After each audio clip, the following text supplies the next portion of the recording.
Yup, yup, yup, yup, yup, yup, yup, yup, yup, yup, yup, yup, yup, yup, yup.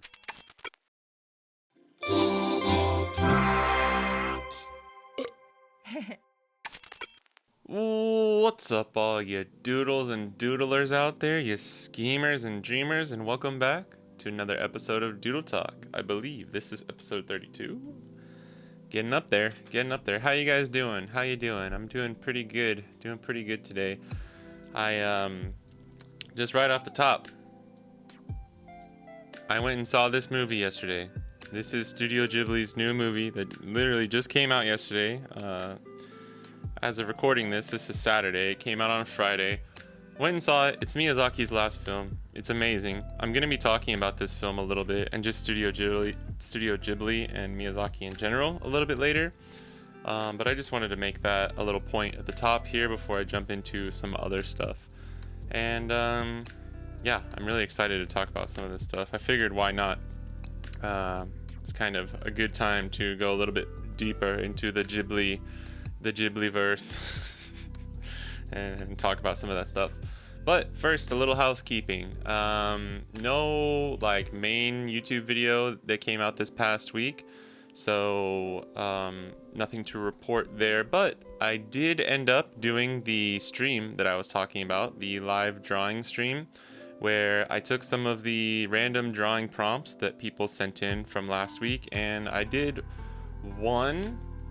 So here's the thing. I did one and another one that we kind of came up with the people who were hanging out in chat, which was super fun. So thanks to, most of the time there's just two people in there. So yeah, but shout out to Matt. Matt, if you're listening, thanks for joining that. That was fun. We were talking about skateboarding and stuff too for a while. Yeah, I did the drawing prompt thing.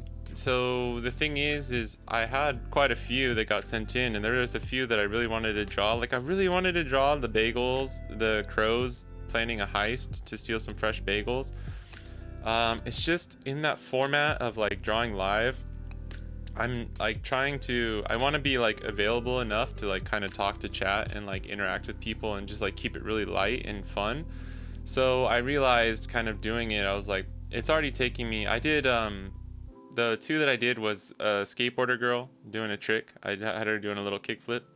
And one we came up with, which was Mega Man shooting a blueberry Fanta blast. Instead of his gun booster thing, his rocket thing, it was a blueberry Fanta soda bottle shooting out blueberry Fanta, which was really fun. And we just kind of brainstormed that and came up with that on the spot. And it was really, really fun.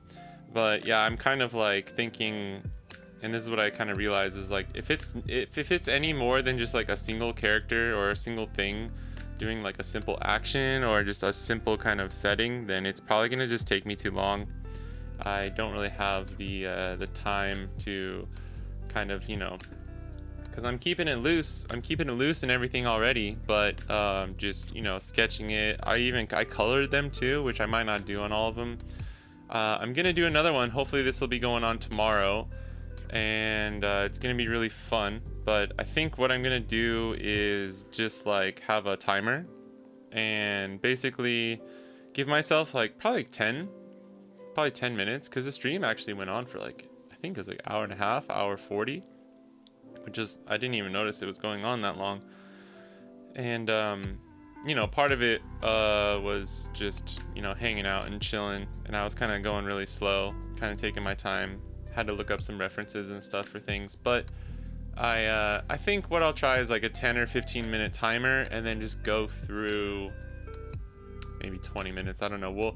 We'll do a test. We'll test some times out tomorrow and see how it works. But yeah, I think I'm just gonna go a little bit quicker and maybe even just do a really, really rough sketch and then a cleanup, not even worry about making it perfect lines or anything, because these drawings aren't going anywhere. They're not really, I posted them, the ones that I finished, but they're not really a full piece of work, full piece of art or anything like that, right? So it's just for fun, just trying to get some more activities, some more kind of community building things going on for Studio Fidelio.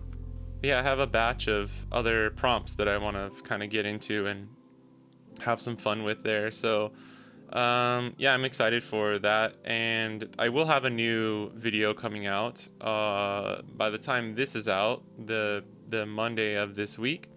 There will be a new Pokemon What If, and it's Mace Windu from Star Wars. So that'll be cool. I took inspiration mostly from the Genndy Tartakovsky The Clone Wars cartoon that he did back on Cartoon Network like a long time ago, which I really loved. I love the style of that show too. So kind of took inspiration from that, and yeah, did a few kind of like, I added a new twist to it as well, so that'll be kind of cool that you'll see at the end. And I did a little animation too that I think turned out really cool. It doesn't have the Pokemon in it, it's just Mace Windu, but I had this kind of like random inspiration, this random idea, and just like I just got it down quick on my iPad, and then it just worked out where like I finished it the next day. I was like, cool. It's a little like looping GIF.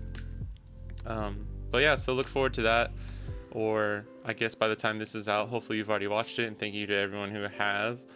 And yeah, that's it for the kind of stuff coming out from me. One quick thing, an update on Threads, the app.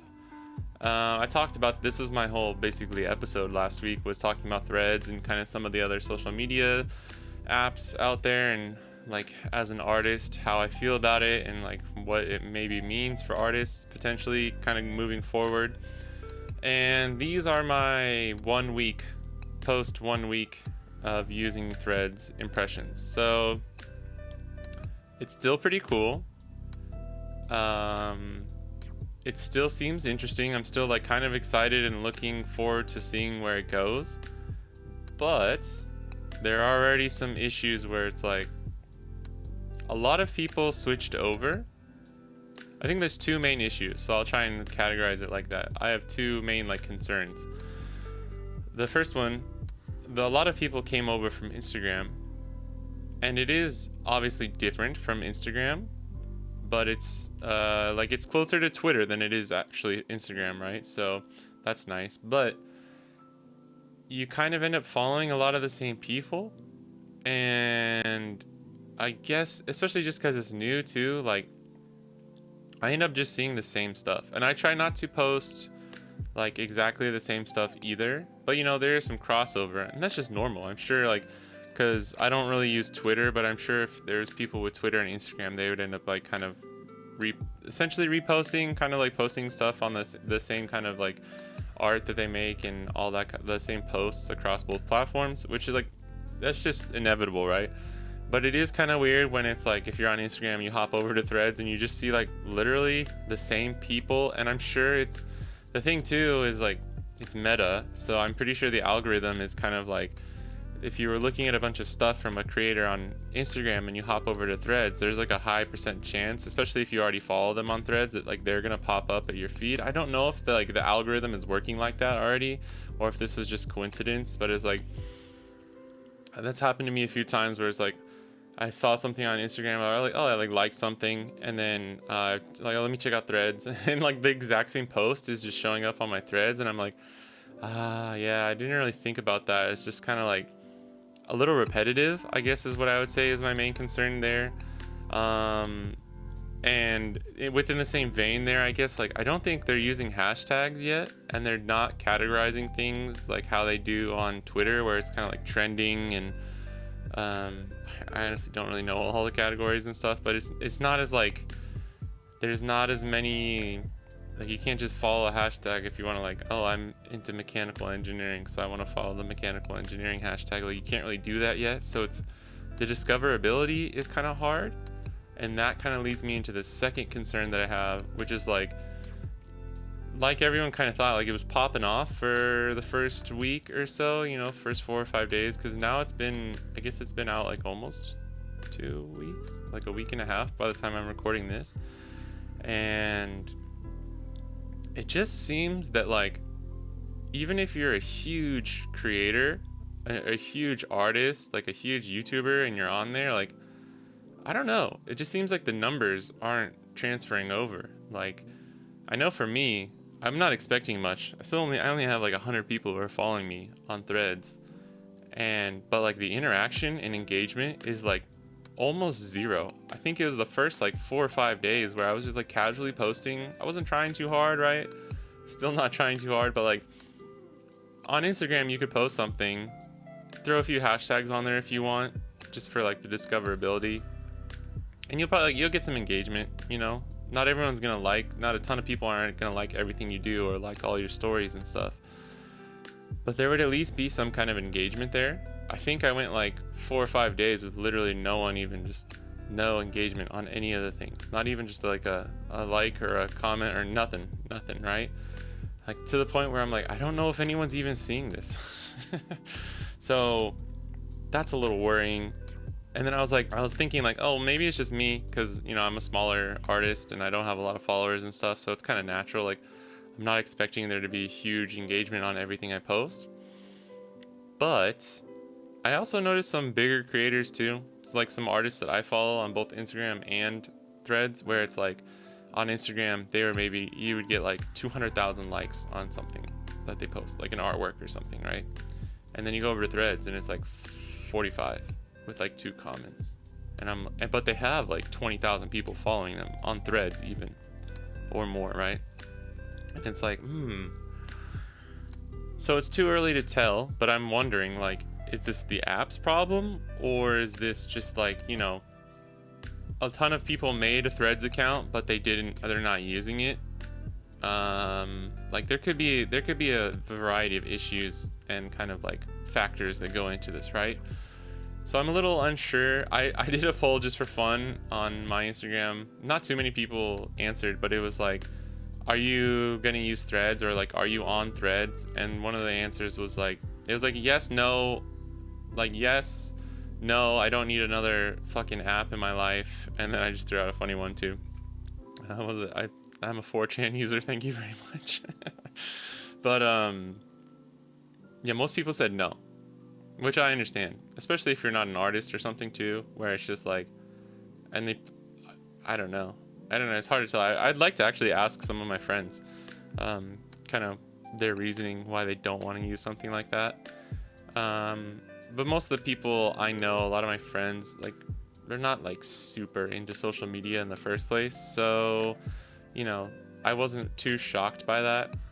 But I think like initially, like nobody said even yes, and then like I got 1 or 2 people saying yes, so that's good.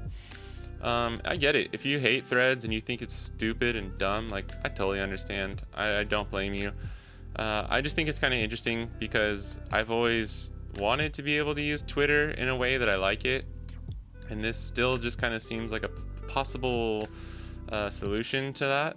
But we'll see. I'm having some fun, like posting more just like general casual stuff, like I said I would, but it's also like I didn't post for a few days or something, and I realized I was like, oh yeah, I remember now why. Like once you don't post on social media a lot for a while, you kind of get used to it and you feel like you don't have to anymore, and it's kind of like a weight's been lifted off your shoulders. And with Threads, sometimes it can feel like you see people posting or like making funny comments and stuff like that, and you're like, oh, maybe I need to, I kind of like need to be funny and try hard on this app or whatever. And I don't really like that feeling.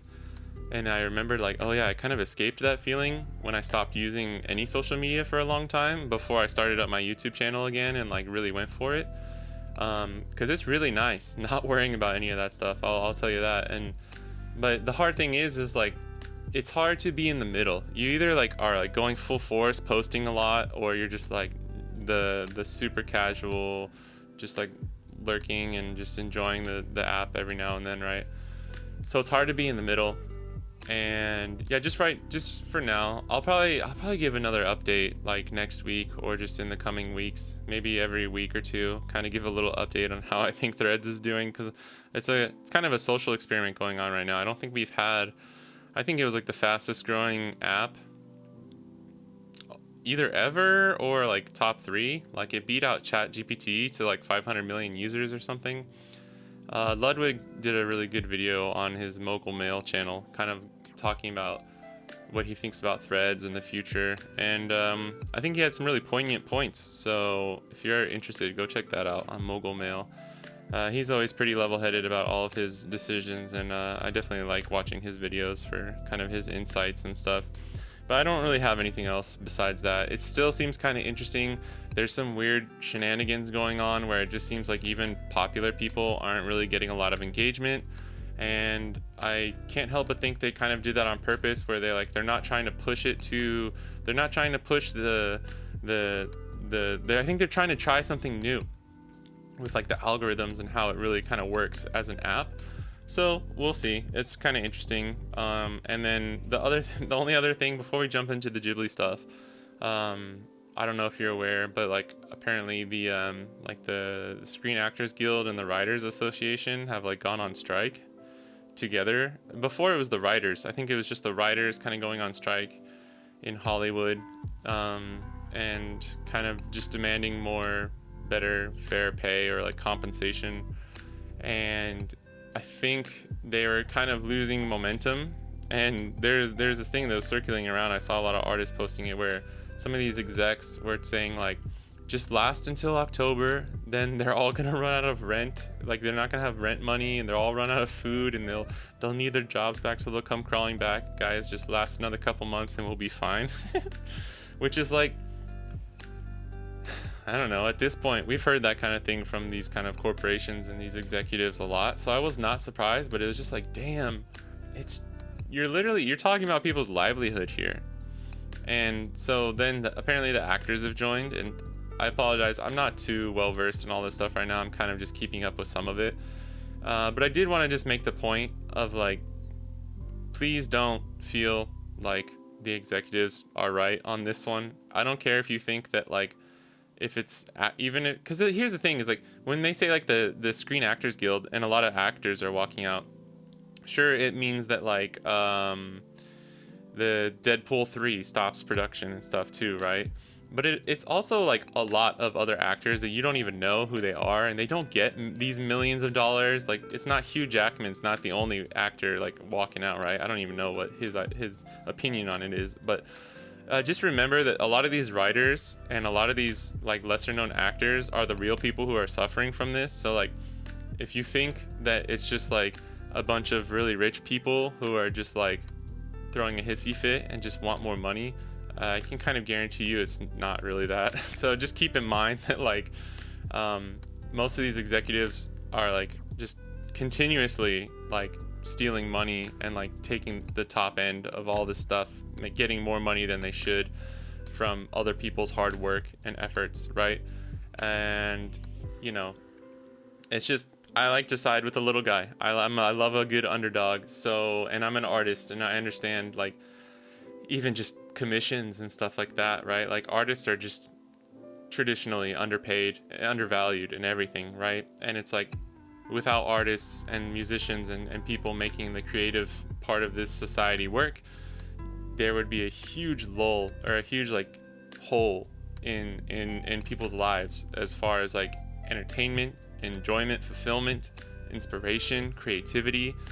So there, yes, you can look at it as like kind of a boo-hoo, woe is me situation, but I really hope that the and the other thing too is like, it's a union, like it's essentially a union demanding better rights to help the livelihood of the artists and creators, which is like, we have to be so careful to protect that, because if we lose that kind of stuff, then it's all just like, everything turns into Amazon, where you're being watched and you have to pee in a bottle to like make your time, and like there's nothing even if you want to fight back against the man, you can't, because there's no way to organize, right? Like, so it's super important to keep these kinds of institutions alive, and to just keep the little man alive and fighting and getting fair pay. Like, goddamn, man, I don't care if this ends up in Brad Pitt getting more money.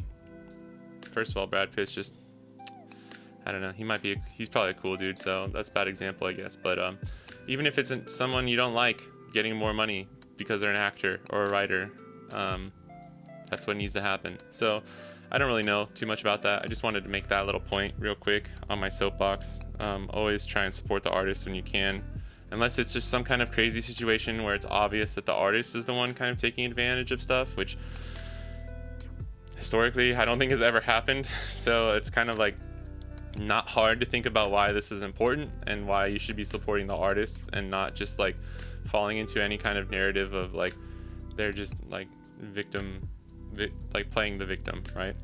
Okay, that's it with all the housekeeping and any kind of little things I wanted to talk about. Now it is time to move in to this movie. I saw this movie yesterday. So before I start, I'm not going to spoil anything, so please don't worry about that. But just me talking about this movie, if you want to go into this movie like super blind, super fresh, not knowing anything, then skip this. Just if you're really, really worried, like me, I freak out about that stuff sometimes. If it's something I really want to see or read, like manga and stuff, I don't want spoilers.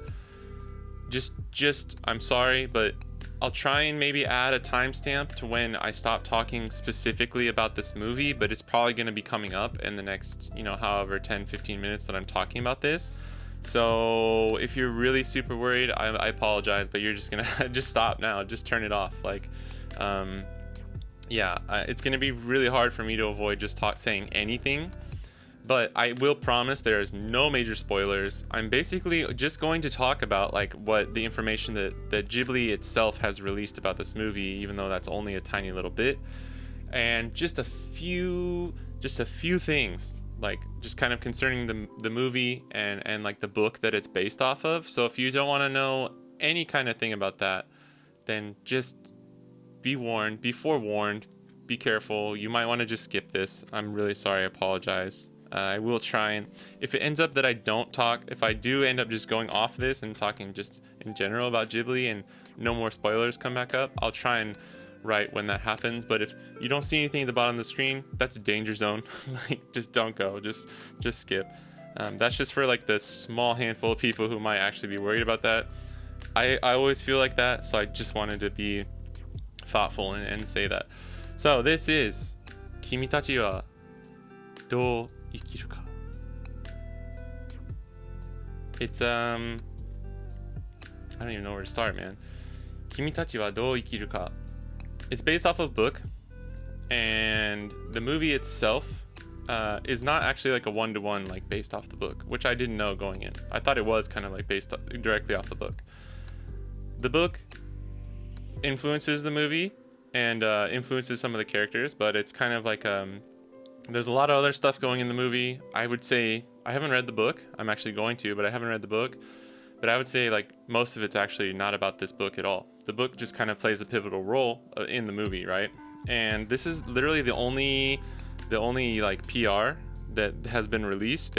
No teasers, no trailers, nothing. It's literally just a sketch from one of the main characters that Miyazaki did, and Suzuki, the producer, was like, yeah, well, let's go with this.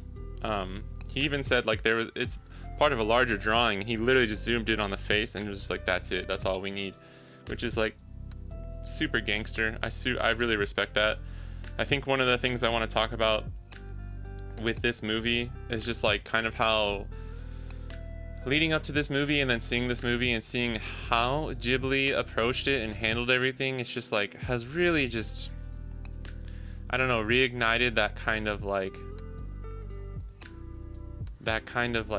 respect for like the art itself, and to not lose yourself in the like the marketing and like the trendiness or like the pop culture side of everything. That like it's so easy to do that, right? And like I'm susceptible to that too. I'm out here trying to fucking get people to watch my YouTube videos and look at my art and stuff, right? So I completely understand.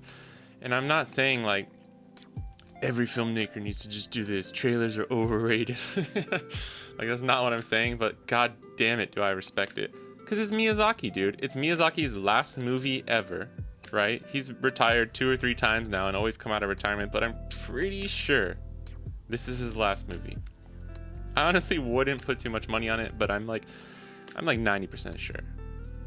And you know, you might ask like, is this the magnum opus of Miyazaki? Is this it? Is this his like greatest, biggest film ever?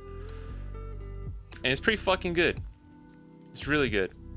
It's really good. Again, I'm not going to give any spoilers or anything, but I really enjoyed it. I'm a huge Ghibli guy. Huge. I think getting into Ghibli back when I was in college, going to uni,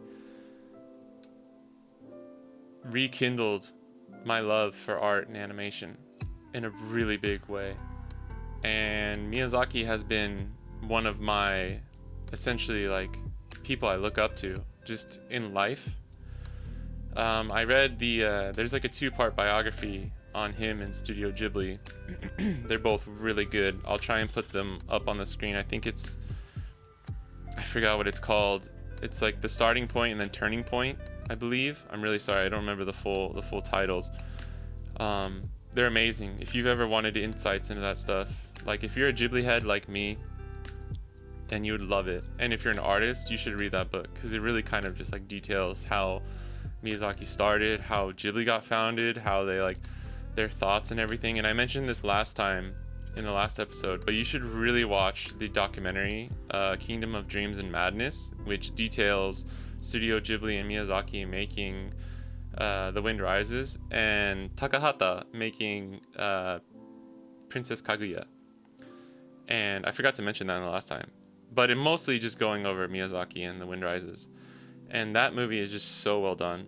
The music is so great too, like the sound and music. It's the guy, sorry, I always blank on his name, but he did the music for Wolf Children and some other really good animations, and he's one of my favorite composers for sure. He's so good with like making kind of like natural organic sounds and like using voice a lot to kind of like get the feeling across. It's really good. But that documentary will show you a lot, and it's so well done, where it's like there's like a BBC one going over Ponyo, I believe, and kind of that range, the 4 years of making Ponyo. There's some GS Kids like mini docs and stuff like that, and those are cool. Those are all really, you should watch those too if you're a big Ghibli person. But the Kingdom of Dreams and Madness is a film. It's like a film. It's hard to even call it a documentary, but it is.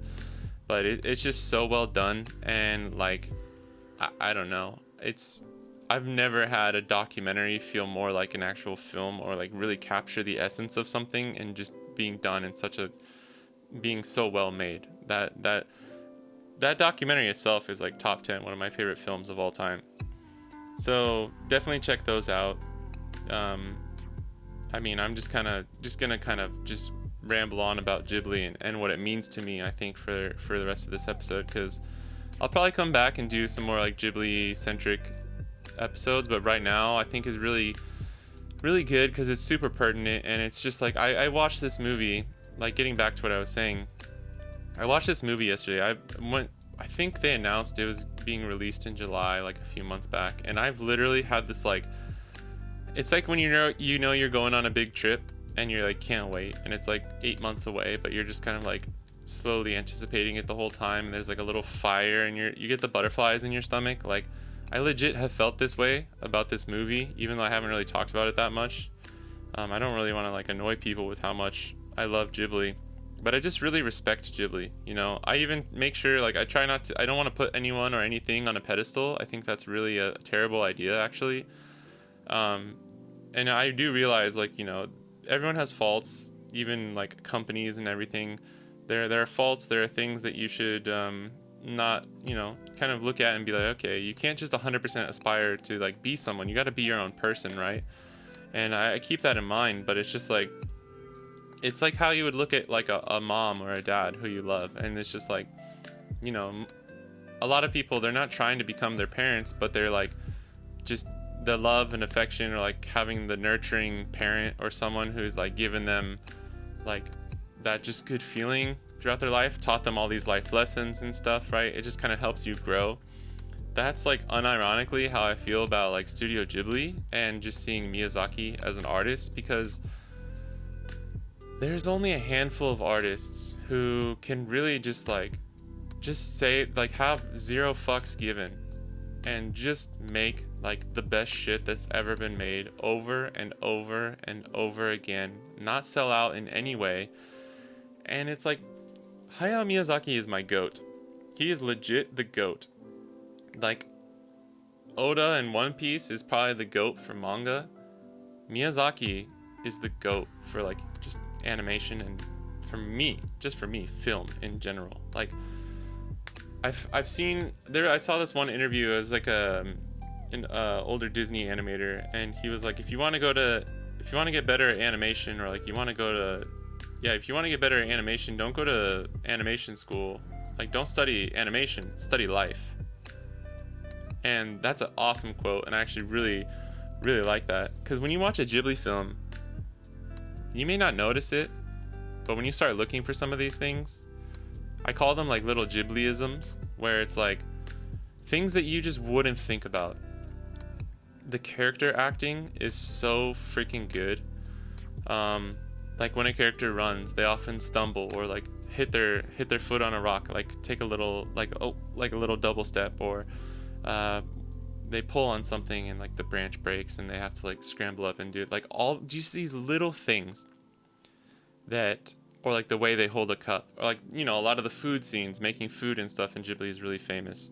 There's stuff like that where it's just like the attention to detail is just ridiculous. It's on another level where like you don't notice it. And because it's so good that you don't notice it, which is like the best way of existing. Because if something was over the top, it would pull you out of it, right? But it's so natural and so good that, and it's crazy that they're animating this. Like, it's one thing to just have a really natural actor and capture it on film, but you are literally creating the world that this picture exists in, and you're the one who's making these decisions. If you've ever seen Miyazaki do his storyboards, like, he doesn't do a script, he just literally storyboards it out on like the Japanese style, like kind of vertical, looks like a little film strip almost, while he writes notes and the dialogue to the side of what's going on. He writes in all the camera actions and stuff, and just kind of like organically flows out of him. And I know not everyone can do this. Like, I'm not saying that's like the best way to do it, but it works for him, and it works amazingly to have this effect of just like, it's something you can't teach someone. It's something they have to learn themselves. And it's really funny because I always think of like Miyazaki as really similar to another like one of the fictional characters I love the most is Sherlock Holmes, because he's just the most observant person ever in all of like fiction, I believe. And it's something you can't teach, right? It's something you have to learn and work on, like being observant and noticing things around you, noticing why do those things work. When you're trying to get better at drawing, you often do a lot of like still life or just drawing from life, and there's a reason, because you can copy a drawing or something that somebody has made, but what you're doing is copying their interpretation of the real thing.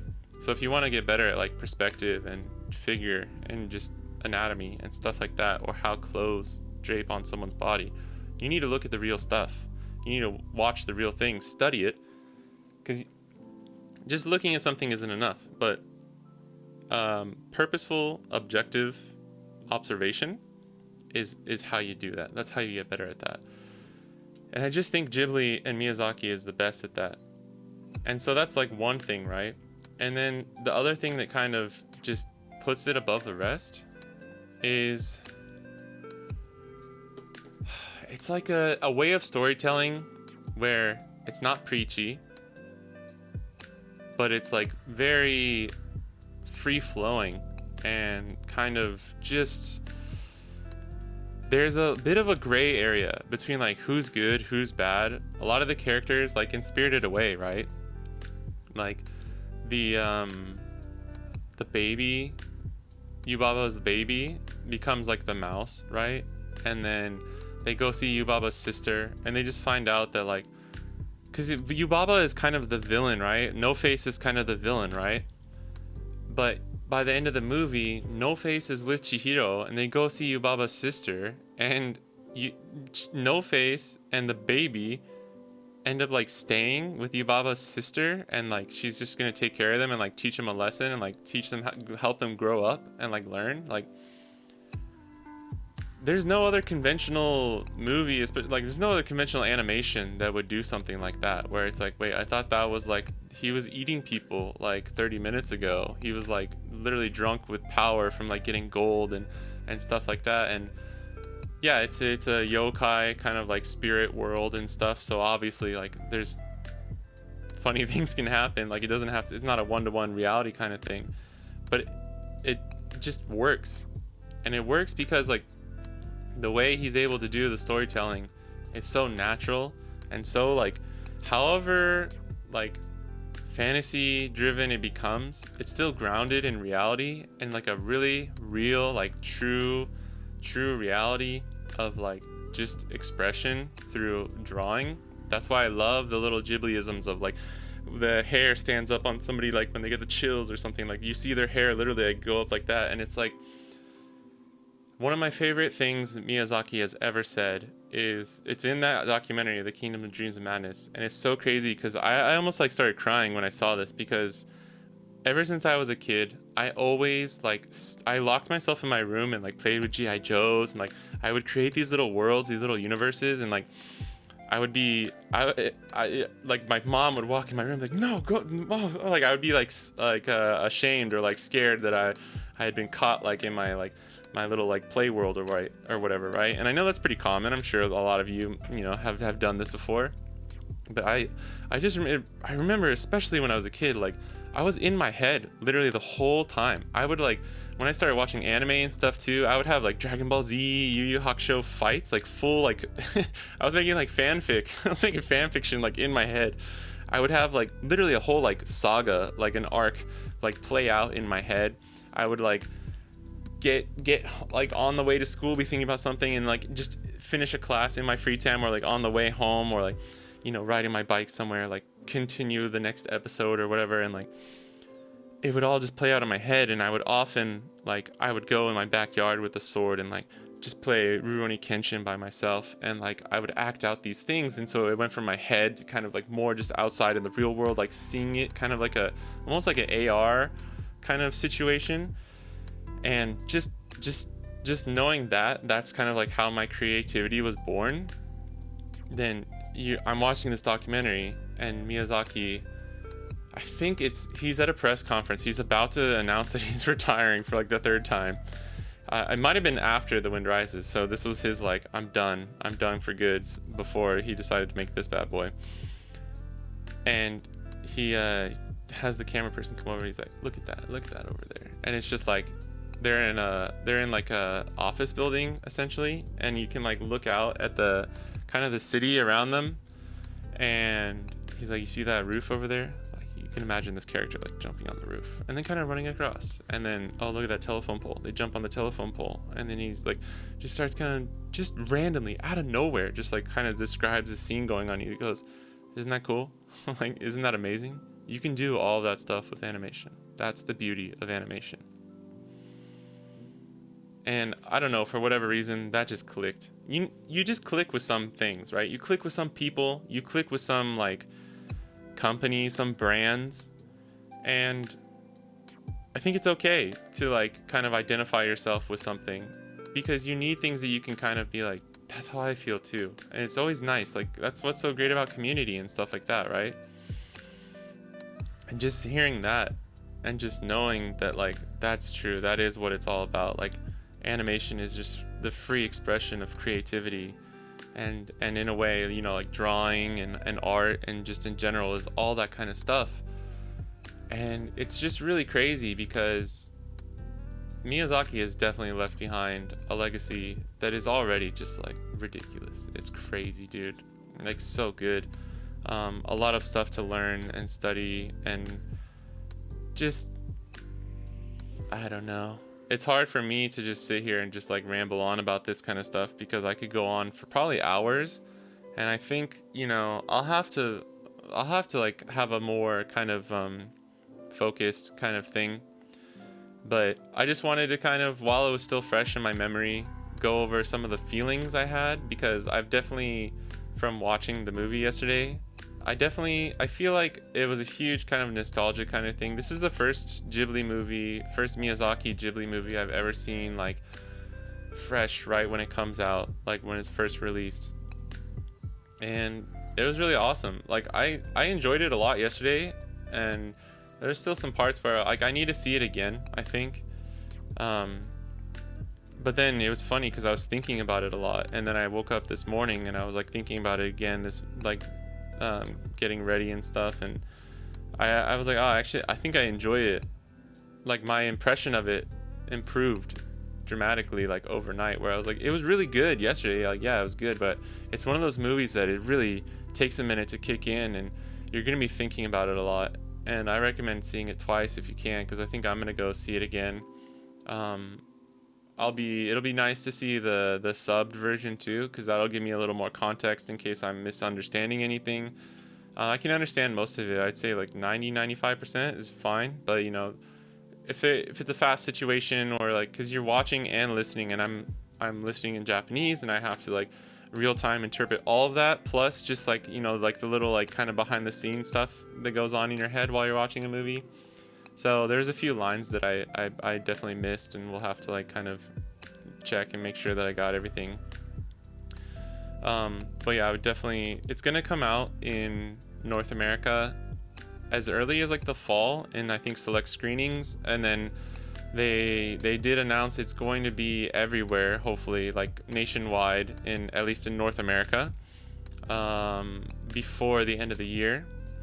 And I fucking hope this thing wins an Oscar. I haven't seen the new Spider-Man movie, and I know I really liked the first one. I'm sure, I don't know, I just want Miyazaki to go out. He doesn't really care. Yeah, it doesn't matter. I hope if Spider-Man or this movie don't win like 1 or 2 Oscars, I will be really sad. Because that is the next movie I want to see, is the Spider-Man Across the Spider-Verse. But yeah, just go see it when you can.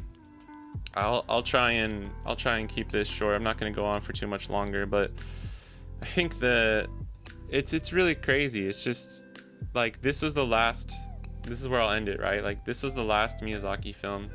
I think Studio Ghibli, it's hard to guess that like they would just become nothing, but from the start, like Miyazaki said, like I talked about in the last episode when I was talking about Ghibli a little bit, it was never meant to last forever.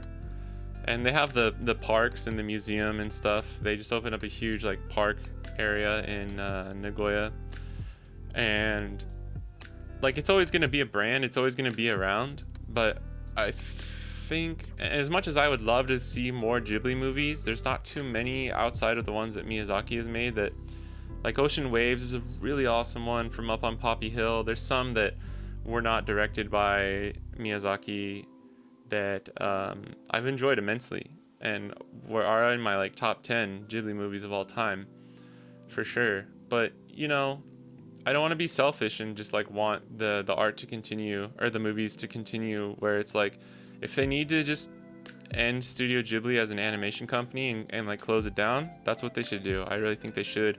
They could go out on this one, because one thing I forgot to kind of mention is essentially Miyazaki made this and like decided that it was worth doing because he wanted to kind of give a little bit of a letter, like a message to his grandson apparently.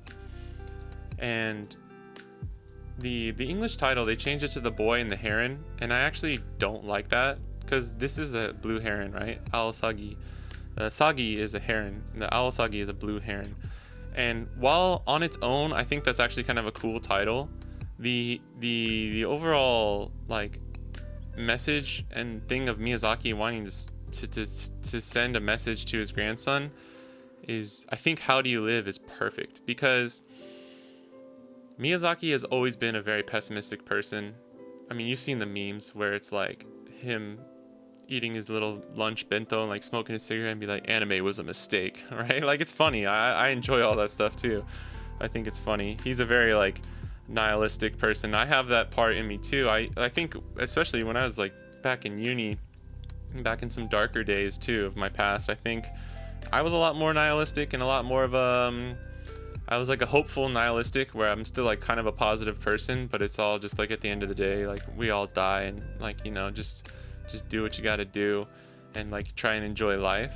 I've definitely become a little bit more of just like a more optimistic and positive person, I think, over the past, once I started teaching English and like working with kids. I think that was a big shift in my life. I think that's Miyazaki, like he's talked about it too, like seeing the children, seeing kids, and like he like visits a nursery all the time or whatever, like near his house. And I think the youth and like the hope for the future is a huge thing that's like kept him alive, probably. I don't want to speak for him, but I'm sure he would say that. And I really think that they should have kept it as How Do You Live? That's just a personal like localization thing. As a translator, typesetter, localization person myself, that's what I believe. But The Boy and the Heron is still okay. But the thing I want to talk about is like, so he made this as kind of a message for his grandson, and I think it works really well. I think I was thinking about this earlier today, actually. Like, Miyazaki always leaves things in the air. Like, The Wind Rises ends with, spoiler, in case you haven't seen that movie, I'm going to talk about the literal end of the movie for The Wind Rises. It ends with Jiro and Capone, the Italian guy, kind of in the dream world again. And Naoko, after she passes away, is like waving, and she says "ikite," which means live. You must live. And originally Miyazaki had wrote the line as "kite," which means come, like I'll see you soon in the afterlife, right?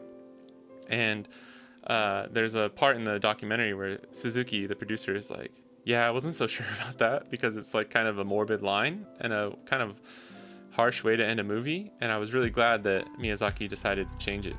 And I think he had a change of heart. And I think he just realized, like, somebody you love passed away and they wanted you to just continue living. Like, that's kind of the sentiment I think you would get normally, right? So there's that from The Wind Rises. And in a lot of other movies, things are kind of like a little ambiguous. They're kind of left up to choice. And I think, like, which is really cool. I enjoy that a lot. It gives the viewer, you may not feel like as satisfied during like at the time when you watch it or shortly after, but I think those kind of like hard to grapple with and like difficult kind of endings and stuff like that in film, or like when a character you love dies and you're like, oh, why did they have to kill that guy off, or something like that. I almost always later on am like, dang, now that I think about it, I'm actually really glad they did that, and I think it made it better. I think the one thing I will say about the How Do You Live, The Boy and the Heron, is if I had to describe it in one word, it would be fantastical. And it's crazy. It's a crazy movie. It's really good. And I think if you've ever been looking for a Miyazaki movie where he like actually just fucking like comes to a decision and an answer about something, because I will say this, there's a lot of himself in this movie, and it's just become more and more apparent the more I've thought about it. Like, one of the characters is essentially him. It's him. Like, you can I already kind of thought about it while I was watching it, but it's like, oh yeah, that's him. And then when you think about the message, where he wants this to be like kind of a letter, a message, a kind of like an homage to his grandson and to the younger generation of like, how do you live? It's almost like, how will you live? What are you gonna do?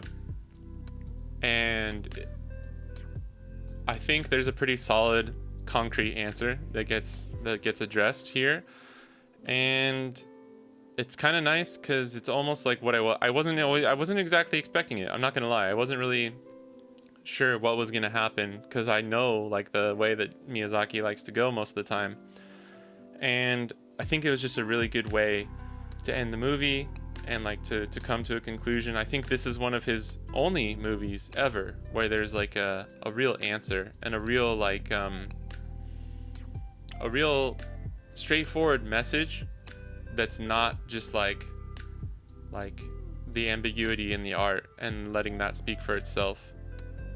And having said that, it's not like some weird like preachy like in your face answer. It's still very like buried below a lot of layers, but it's good, man.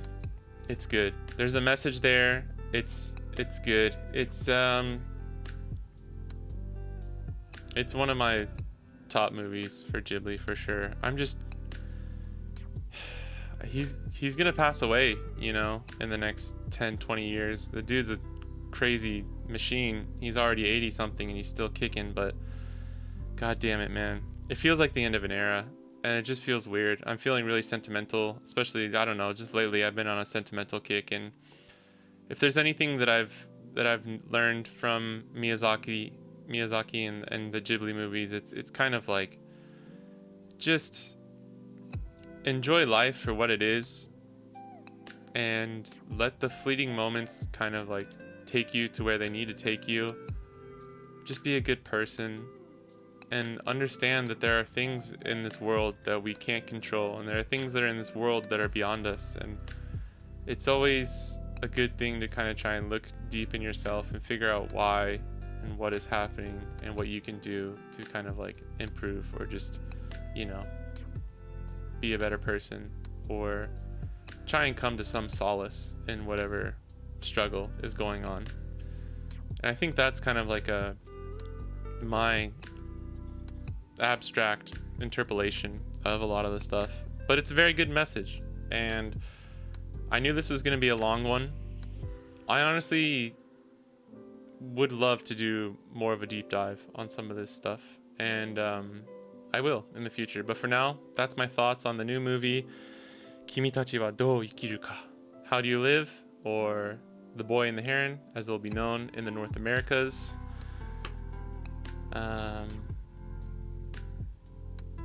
Yeah, I think I'm just gonna end it there.